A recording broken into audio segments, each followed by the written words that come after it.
Friends and dear student, एक बार फिर से आपका बहुत बहुत स्वागत है। तो आज की इस वीडियो में हम लोग पढ़ने वाले हैं फार्माकोलॉजी का चैप्टर नंबर 6। इसके बारे में बहुत सारे स्टूडेंट बार बार कमेंट कर कह रहे थे 6 चैप्टर शुरू कराइए।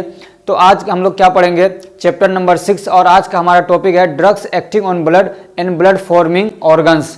ठीक, तो इससे पहले कि हम लोग मेन टॉपिक पे आए, जो मतलब सिलेबस में आपको दे रखा है, उससे पहले कुछ टर्म्स हैं जिनको हमें समझना चाहिए।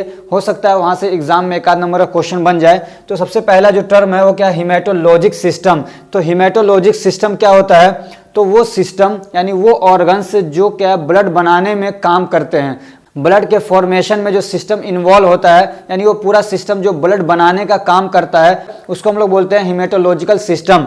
और जो ब्लड बनाने का जो प्रक्रिया है, जो प्रोसेस है, उस प्रोसेस को हम लोग बोलते हैं हीमेटोपोइसिस। तो आज का हमारा जो मेन टॉपिक है, जो हमको पढ़ना है, आपके सिलेबस में पूछ रखा है, तो वो क्या है, हेमेटेनिक्स। यहाँ पे ए छूट गया, इसको बढ़ा लीजिएगा। इसको हम लोग हीमेटेनिक्स भी पढ़ते हैं और हेमेटेनिक्स भी पढ़ते हैं। ठीक, तो हेमेटेनिक्स क्या होता है, the drugs are use to treat anaemia are called haematinics. वो दवाएं जो अनेमिया को ठीक करने के लिए यूज होती हैं, उसको हम लोग बोलते हैं हेमेटेनिक्स। अनेमिया बोलते हैं आयरन की कमी से होने वाली जो बीमारी होती है, उसको हम लोग बोलते हैं अनेमिया। ठीक है, आयरन की कमी हो गई, आयरन की डिफिशियंसी हो गई, उससे जो बीमारी होती है उसको हम लोग बोलते हैं अनेमिया। तो हम ये भी कह सकते हैं कि वो दवाएं जो आयरन की कमी को ठीक करने के लिए यूज की जाती हैं, आयरन डिफिशियंसी को ठीक करने के लिए यूज की जाती हैं, उसको हम लोग बोलते हैं हेमेटेनिक्स, जो आपके फर्स्ट ईयर में पढ़ चुके हैं। ठीक, अब ये 2-3 टाइप की जो दवाएं हैं जो यूज होती हैं, तो following types of drugs are use as haematinics. तो ये जो टाइप्स हैं ये क्या है, हेमेटेनिक्स के तौर पे यूज होती हैं। तो सबसे पहला क्या है, आयरन है, जो आपने pharmaceutical chemistry D pharma first year में पढ़ा है। तो आयरन के एग्जांपल्स क्या हैं, तो ferrous sulphate, ferrous fumarate, ferrous ascorbate भी आपने पढ़ा था। ऐसे ही फेरस ग्लूकोनेट और फेरिक अमोनियम सिट्रेट, तो ये कुछ एग्जाम्पल्स हैं। ऐसे ही आपने पढ़ा होगा कार्बोनाइल आयरन। तो कई सारे इसके एग्जांपल्स हैं, लेकिन ये मैंने लिए हैं जो बहुत ज्यादा यूज होने वाले हैं। तो एक टाइप हो गया क्या, आयरन का। दूसरा होता है फोलिक एसिड, जिसको हम लोग विटामिन B9 भी बोलते हैं। ठीक है, और तीसरा है कोबालामिन, यानी साइनोकोबालामिन भी कहते हैं। तो ये क्या है, विटामिन B12। ठीक है, कुछ ही दिनों पहले इसके बारे में पढ़ाया था, विटामिन की पूरी जो बायोकेमिस्ट्री के अंदर पूरा एक चैप्टर था। तो मैंने इनके सारे फंक्शन बताए थे कि फोलिक एसिड क्या करता है, नहीं करता, इसका क्या फंक्शन है, और उसकी कमी से क्या बीमारियां होती हैं। तो हाँ, मैंने पढ़ाया था ना आपको, अगर फोलिक एसिड की कमी हो रही है, ऐसे ही क्या विटामिन B12 की कमी होती है, तो उससे क्या अनेमिया होने के चांसेस रहते हैं। इसलिए कि ये जो दोनों विटामिन हैं, ये ब्लड फॉर्मेशन में कहीं ना कहीं काम करते हैं, किसी न किसी तरीके से इस सिस्टम को क्या करते हैं, ये हेल्प करते हैं जो ब्लड बनाती है। ठीक, तो इसलिए इनकी कमी की वजह से भी क्या हो जाता है, अनेमिया हो जाता है। इसलिए अनेमिया को ठीक करने के लिए ये 3 टाइप की दवाएं दी जाती हैं। अब इनमें से हर एक टाइप को हम लोग अलग अलग पढ़ लेते हैं थोड़ा सा।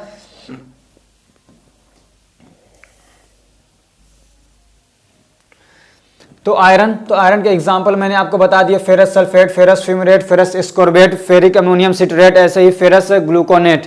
अब इसका फार्माकोलॉजिकल एक्शन क्या है, तो हालांकि इसका कोई फार्माकोलॉजिकल एक्शन नहीं है, ये इनके कुछ फंक्शन हैं जो ये काम करते हैं। तो ये क्या करते हैं, it play an important role in formation of haemoglobin. तो ये जो आयरन है ये क्या करते हैं, हीमोग्लोबिन के फॉर्मेशन में काम आता है। ये जो हेमोग्लोबिन बनता है, जो कि आरबीसीज के अंदर होता है, और ऑक्सीजन के ट्रांसपोर्ट का जो काम करता है वो यही हेमोग्लोबिन ही करता है। ये आरबीसी के अंदर होता है हेमोग्लोबिन, और ऑक्सीजन के ट्रांसपोर्टेशन का काम कौन करता है, हेमोग्लोबिन करता है। इसलिए अगर किसी को आयरन की कमी होती है तो उसको क्या, हेमोग्लोबिन उसका लो हो जाएगा। जब हेमोग्लोबिन लो होता है तो फिर आदमी को क्या, ऑक्सीजन की सप्लाई नहीं हो पाती। तो पता चल रहा है कि हाथ में दर्द हो रहा है, सुस्ती आ रही है, टायर्डनेस हो रहा है, नींद आ रही है, अच्छा नहीं लग रहा है। तो ये सारी दिक्कतें होती हैं। क्यों कि हेमोग्लोबिन जो है वो ऑक्सीजन की सप्लाई नहीं कर पाएगा, ट्रांसपोर्टेशन नहीं कर पाता है। ठीक, तो ये क्या करता है, ये हेमोग्लोबिन के बनाने में एक इंपॉर्टेंट रोल प्ले करता है। कौन, आयरन। यानी समझिए कि हेमोग्लोबिन के अंदर काफी मात्रा में आयरन होता है। दूसरा क्या है, it involves in formation of some hormone. ऐसे ही आयरन क्या है, ये कुछ हार्मोन के बनाने में भी क्या है, काम आता है। जैसे कि थायराइड हार्मोन है, तो इसके फॉर्मेशन में भी यूज होता है। तो आप क्या है, डायरेक्टली नहीं लेकिन इनडायरेक्टली कह सकते हैं कि ये क्या है, आरबीसीज के फॉर्मेशन में काम आता है आयरन। इसलिए कि आरबीसीज के अंदर हेमोग्लोबिन होता है और उसके अंदर आयरन होता है। तो आप इनडायरेक्टली कह सकते हैं कि जो आयरन है ये आरबीसीज के फॉर्मेशन में काम आता है। अब इसका इंडिकेशन क्या है, तो आपको याद ही है तो कि अनीमिया को ठीक करने के लिए यूज किया जाता है, या तो फिर क्या, आयरन डिफिशियंसी को ठीक करने के लिए यूज किया जाता है ये आयरन है। इसका कोई खास खास कॉन्ट्राइंडिकेशन नहीं है, इसके डोजेस है तो इसके टैबलेट आते हैं और क्या आते हैं, इसको मतलब इंजेक्शन के थ्रू भी लगाया जा सकता है। तो फेरस सल्फेट तो ये कितना देंगे, तो 0.3 ग्राम TDS यानी दिन में 3 मरतबा यानी 300 mg आप क्या है पर डे दे सकते हैं, दिन में 3 मरतबा। TDS मतलब थ्राइस अ डे, ठीक। ऐसे जो फेरस फ्यूमरेट है ये आप 0.2 ग्राम दे सकते हैं, यानी ये हो जाएगा आपका 200 माइक्रोग्राम, दिन में 3 मरतबा दे सकते हैं। ऐसे फेरस ग्लूकोनेट तो आप इसको क्या है 0.6 ग्राम दे सकते हैं, यानी 600 माइक्रोग्राम दे सकते हैं, 600 mg इसको दे सकते हैं दिन में 3 मरतबा। ऐसे ही फेरिक अमोनियम सिट्रेट तो आप इसको 1 ग्राम दे सकते हैं दिन में, यानी उसको डिवाइडेड डोज में करके दिन में 3 बार देंगे, यानी कि एक ही बार दे रहे हैं, 3 मरतबा देना है, इतना 3 बार में आप देंगे, ठीक। अब क्या है फोलिक एसिड और कोबालामिन या साइनोकोबालामिन, तो ये इनके फंक्शन क्या हैं, यानी समझिए कि फार्माकोलॉजिकल एक्शन की जगह पे आप इसको लिख सकते हैं फंक्शन, ठीक है। तो ये क्या करते हैं, B9 जो है ये helps the body in metabolism of protein, तो ये क्या करता है प्रोटीन के मेटाबॉलिज्म में काम करता है और फिर उसको यूज करवाता है, और क्या करता है उसका यूज करवाता है। और दूसरा क्या है ये B9 and B12 helps in formation of RBCs, और ये क्या करते हैं जो B9 है यानी फोलिक एसिड और जो हमारा कोबालामिन या साइनोकोबालामिन है ये ब्लड फॉर्मेशन में क्या करते हैं, हेल्प करते हैं, मदद करते हैं। अगर इनकी कमी हो जाएगी तो क्या हो जाएगा, ब्लड की कमी हो जाएगी, यानी समझ लीजिए कि RBCs की कमी हो जाएगी, और जब RBCs की कमी होगी तो फिर क्या हो जाएगा, आपके पास हीमोग्लोबिन की कमी हो जाएगी, आयरन की कमी हो जाएगी आपकी बॉडी के अंदर, और फिर दिक्कत होने लग जाएगी, आपको हीमेटोनिक्स की जरूरत पड़ेगी, आपको अनेमिया हो जाएगा। तीसरा जो ये vitamin B12 it helps in maturation of RBCs, और ये क्या जैसे कि मान लीजिए कोई सेल बन रहा है तो तुरंत ऐसा नहीं होता कि वो अपना काम करने लगे, बल्कि उसको मैच्योर होना पड़ता है। जैसे बच्चे हैं धीरे धीरे बढ़ते हैं फिर मैच्योर होते हैं, उनको अंदर शऊर आता है, उनके अंदर क्या है समझदारी आती है। तो ऐसे ही जो RBCs हैं ये नहीं कि अभी बने और तुरंत क्या काम करने लग जाएंगे, बल्कि उनको मैच्योर होना पड़ता है, उनको नरिश करना पड़ता है। तो उसमें हेल्प करता है कौन, ये विटामिन B12, ठीक। अगर इसकी कमी हो जाएगी तो फिर क्या है RBCs क्या है पूरी तरीके से मान लीजिए बन भी गए तब भी वो क्या काम नहीं करने के लायक नहीं रहेंगे, वो अच्छे से रहेंगे नहीं कि पता चला कि टेढ़े मेढ़े हो गए। अब इनका इंडिकेशन क्या है, कब इनको यूज़ करते हैं, तो they are use to treat anaemia, anaemia में इसको यूज़ किया जाता है। ऐसे ही they are use to treat megaloblastic anaemia. Megaloblastic anaemia क्या होता है कि जो हमारा जो क्या कहते हैं जो RBCs हैं वो बहुत बड़े बड़े साइज में हो जाते हैं और फंक्शन कुछ भी नहीं कर पाते, यानी वो एबनॉर्मल साइज के बन जाते हैं और उनके अंदर कोई क्वालिटी नहीं रहती है कि वो अपना काम कर सकें, ठीक। ऐसे ही they are use to treat pernicious anaemia, ये परनेशियस अनेमिया को भी ठीक करने के लिए यूज़ किए जाते हैं। परनेशियस अनेमिया का आप देखेंगे ट्रांसलेशन तो यही मिलता है कि ये क्या घातक अनेमिया यानी बहुत डेंजरस होता है। और इसमें होता क्या है कि in this condition the body can't absorb enough vitamin B12, इसमें होता क्या है कि ऐसी कंडीशन होती है कि आदमी हमारी जो बॉडी है वो पूरी तरीके से क्या है विटामिन B12 को एब्जॉर्ब नहीं कर पाती है, ठीक है। और जब विटामिन B12 का एब्जॉर्प्शन नहीं हो पाता सही से, तो सही से क्या है RBCs बन नहीं पाएंगे, और बन गए तो क्या मैच्योर नहीं हो पाएंगे। तो इस तरीके से क्या हो जाता है, दिक्कत आ जाती है RBCs के अंदर। अब इसके डोजेस क्या हैं, तो फोलिक एसिड कितना यूज होता है, तो 0.1 टू 0. ये फोलिक एसिड कितना यूज होता है, तो 0.1 टू 0. ये गलत हो गया है 0.8 माइक्रोग्राम, ठीक है। 0.1 टू 0.8 माइक्रोग्राम या 1 ग्राम डेली आप दे सकते हैं, ठीक है। 1 ग्राम डेली आप डिवाइडेड डोज में देंगे। ऐसे ही विटामिन B12 क्या है 1 ग्राम इन परनेशियस अनेमिया, अगर किसी को परनेशियस अनेमिया है, घातक टाइप का अनेमिया है, तो उसमें क्या करेंगे हम लोग, जो विटामिन B12 है वो 1 mg पर डे दे सकते हैं। फार्माकोलॉजी चैप्टर नंबर 6 का एक टॉपिक है एंटीकोगुलेंट। तो चलिए शुरू करते हैं। तो एंटीकोगुलेंट्स क्या होते हैं, दी drugs prevent coagulation of blood, वो दवाएं जो क्या है ब्लड के कोगुलेशन को रोकती है। कोगुलेशन मतलब क्लोटिंग, समझ रहे हैं। जैसे मान लीजिए ब्लड है, RBCs हैं, WBCs हैं और प्लाज्मा वगैरह जो भी है ब्लड, वो जम जाता है। जैसे आप देखते हैं कट गया तो बाहर ब्लड निकलता है तो क्या होता है, जम जाता है ना, उसी को हम लोग बोलते हैं कोगुलेशन या क्लोटिंग, ठीक है। तो ऐसा तो ये क्या है, ये जो ब्लड है ये हमारी बॉडी के अंदर ना जमे कहीं पे। अगर बॉडी के अंदर ब्लड जम गया तो हम लोग हमारा बचना मुश्किल हो जाएगा, मर जाएंगे, समझ में आ रही। तो ये जो दवाएं होती हैं एंटीकोगुलेंट, ये क्या करती हैं, प्रिवेंट कोगुलेशन ऑफ ब्लड, ये ब्लड के कोगुलेशन को यानी ब्लड के जमने को हमारी बॉडी के अंदर रोकती हैं, उनको हम लोग बोलते हैं एंटीकोगुलेंट, ठीक है। कोगुलेशन का मतलब होता है कि ब्लड का जम जाना, थक्का जम जाना, क्लॉट बन जाना, ठीक।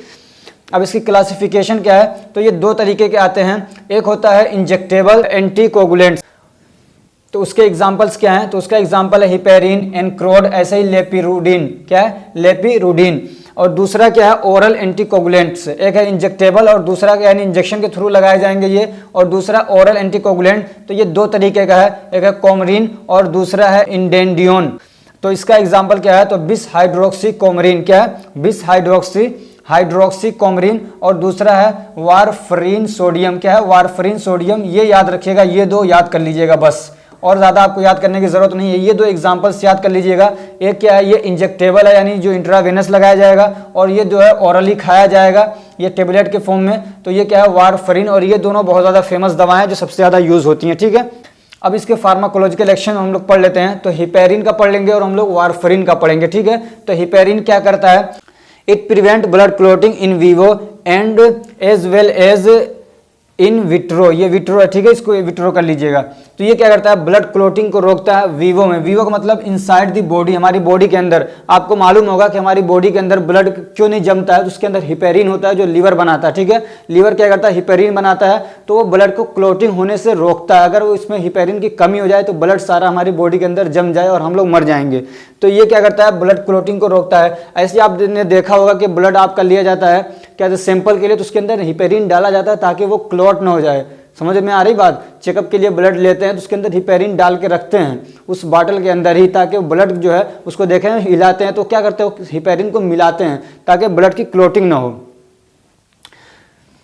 तो अब ये काम क्या करता है? हालांकि सिर्फ आप अगर इतना पढ़ना है इसके अंदर फार्माकोलॉजिकल एक्शन में कि ये क्या है? ब्लड क्लॉटिंग को रोकता है, तो काफ़ी है, लेकिन थोड़ा सा इसका कैसे ये काम करता है तो वो देख लीजिए। It activates antithrombin third. ये क्या करता है? एंटीथ्रोम्बिन थर्ड को एक्टिवेट कर देता है। ये क्या है? एंटीथ्रोम्बिन थर्ड को एक्टिवेट करता है, विच इनएक्टिवेट फैक्टर्स 9 and 10। और फिर ये जो एंटीथ्रोम्बिन थर्ड है ये क्या करता है? Inactivate factors 9 and 10।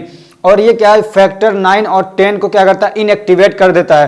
फैक्टर 9 और 10 ये क्या है? ये बहुत सारे फैक्टर हैं जो ब्लड क्लॉटिंग में काम करते हैं।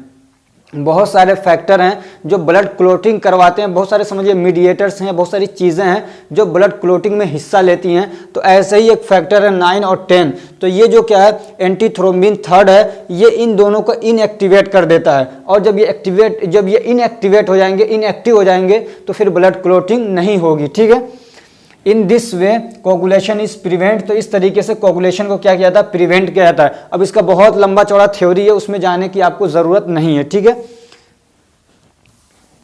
और दूसरा क्या? कोमरिन। कोमरिन में क्या था? यानी वारफरीन। ठीक है, ये कोमरिन मैंने यहाँ ले लिया, आप इसको वारफरीन भी कह सकते हैं। तो इसका फार्माकोलॉजिकल एक्शन क्या है? Coagulation factor 2, 7, 9 and 10 are present in inactive form. Inactive form. तो जो हमारी बॉडी के अंदर क्या, हमारे ब्लड के अंदर जो क्या है? कोगुलेशन फैक्टर्स हैं, यानी जो ब्लड क्लॉटिंग कराते हैं, तो बहुत सारे फैक्टर्स हैं, 10, 11, 12 के करीब ऐसे ही कुछ हैं।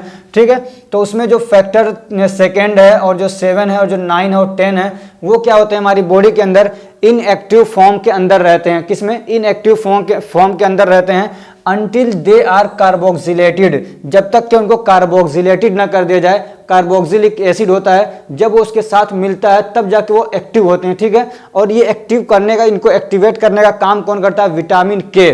ठीक है, इनको एक्टिवेट करने का काम कौन करता है? Vitamin A. उसमें पूरी एक प्रक्रिया है कि कुछ एंजाइम्स होते हैं जो विटामिन के साथ आके मिलते हैं, फिर ये कुछ केमिकल से रिलीज करता है, तब जाके वो उससे क्या होते हैं? ये कार्बोक्सिलेटेड होते हैं, तब ये एक्टिव होते हैं और फिर क्या है? ब्लड क्लॉटिंग करवाते हैं। ठीक, तो these drugs act on vitamin के।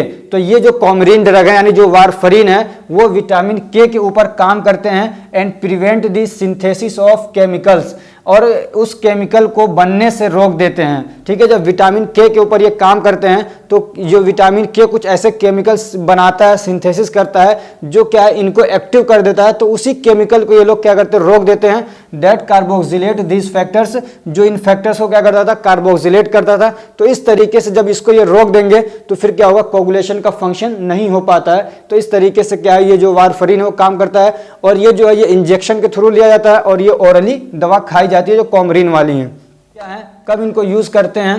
तो ये जो एंटीकोगुलेंट्स हैं ये कब यूज़ होते हैं, तो to treat unstable angina, unstable angina को भी क्या है इसके उसके अंदर इसको हम लोग देते हैं। ऐसे ही to prevent coagulation in heart failure, ऐसे किसी को हार्ट फेलियर है यानी ब्लड क्या पूरी तरीके से सर्कुलेट नहीं हो पा रहा है, तो उस कंडीशन में भी क्या कोगुलेशन होने के चांसेस रहते हैं, तो वहाँ पे भी देते हैं। ऐसे to dissolve the clots in blood vessels, ऐसे ही कहीं ब्लड वेसल के अंदर ब्लड क्लॉट ना हो जाए, कहीं जम ना जाए, तो ऐसे रिस्क अगर रहते हैं, मान लीजिए किसी के हार्ट में दिक्कत है और ये डर है, ये रिस्क है कि ब्लड क्लॉट हो सकता है, जैसे कि मान लीजिए किसी का वॉल्व खराब हो गया है तो ये वहाँ पे दिक्कत रहती है, तो उस कंडीशन में भी ये दवाएं देते हैं। ऐसे ही पल्मोनरी एम्बोलिज्म, ऐसे क्या है पल्मोनरी एम्बोलिज्म भी देते हैं, यानी पल्मोनरी के अंदर अगर कहीं कैपिलरीज के अंदर किसी ब्लड वेसल्स के अंदर क्या क्लॉटिंग हो गई है तो उसको डिजोल्व करने के लिए भी देते हैं। ऐसे ही to prevent clotting during open heart surgery, ऐसी ओपन हार्ट सर्जरी के अंदर क्या है ये दवाएं हम लोग देते हैं, यानी हार्ट की सर्जरी हो रही है तो ब्लड का सर्कुलेशन रुका हुआ है, तो क्या है कहीं ब्लड जम ना जाए बॉडी के अंदर, तो उस दौरान भी क्या हम दवाएं देते हैं ताकि ब्लड की क्लॉटिंग ना हो।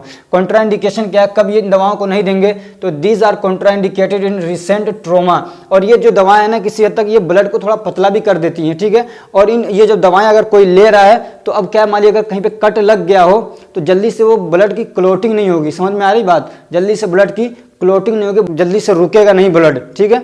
तो इसमें कब नहीं देते हैं, तो रिसेंट ट्रोमा, अगर किसी को जल्दी ही ट्रोमा हुआ था कोई, ठीक है, मान लीजिए ब्रेन के अंदर कहीं पे नसें फट उठ गई थी तो दिक्कत हो गया था और उसको किया गया, तो इस कंडीशन में नहीं देंगे। ऐसे रिसेंट सर्जरी अगर किसी की हुई है तो भी नहीं देंगे, ठीक है। ऐसे रिसेंट एबॉर्शन हुआ किसी का तो उस कंडीशन में भी नहीं देंगे। ऐसे ही अगर किसी को स्ट्रोक हो गया था तो उसको भी नहीं देंगे। ऐसे ही सीवियर हाइपरटेंशन, अगर किसी का बहुत ज़्यादा हाई ब्लड प्रेशर है तो उस कंडीशन में भी नहीं देंगे। ऐसे ही क्या है सीवियर डायबिटीज़, अगर किसी को उसमें नहीं देंगे। ऐसे ही सीवियर लीवर डैमेज, अगर किसी का लीवर डैमेज है बहुत तगड़ा तो उसमें भी नहीं देंगे। ऐसे ही पेप्टिक अल्सर में भी नहीं देंगे, कब नहीं देंगे, पेप्टिक अल्सर है उसमें भी नहीं देंगे। ऐसे ही ब्लीडिंग डिसऑर्डर, अगर किसी का ब्लड क्या है कहीं से ब्लीडिंग हो रही है, मान लीजिए इंटरनल ब्लीडिंग हो रही है या कोई और ब्लीडिंग के कोई दूसरे तरीके की ब्लीडिंग हो रही है, तो उस कंडीशन में भी ये दवाएं हम लोग नहीं देते हैं, कॉन्ट्राइंडिकेटेड है। इसके डोजेस क्या है, तो जैसे कि हिपैरिन है तो इसको कितना देते हैं, तो ये यूनिट में दिया जाता है, यानी इसका जो है ना बहुत थोड़ी सी मात्रा यूज़ होती है, तो ये जो दवाएं ना यूनिट में आती हैं, तो 5000 से लेकर 10,000 यूनिट पर ml IV रूट से इसको दिया जाता है। और ये जो दवाएं हैं ना ये बहुत केयरफुली दी जाती हैं। ऐसे ही वारफरीन है जो ओरल रूट से दी जाती है, तो 5 से 10 mg पर डे हम लोग दे सकते हैं। तो ये जो हमारा टॉपिक था यहीं पे कंप्लीट हो रहा है। अगर ये हमारी कोशिश आपको अच्छी लग रही है तो वीडियो को लाइक करिए, चैनल को सब्सक्राइब करिए और अपने फ्रेंड्स को भी शेयर करिए ताकि वो भी इससे फ़ायदा उठा सकें। Thank you so much for watching.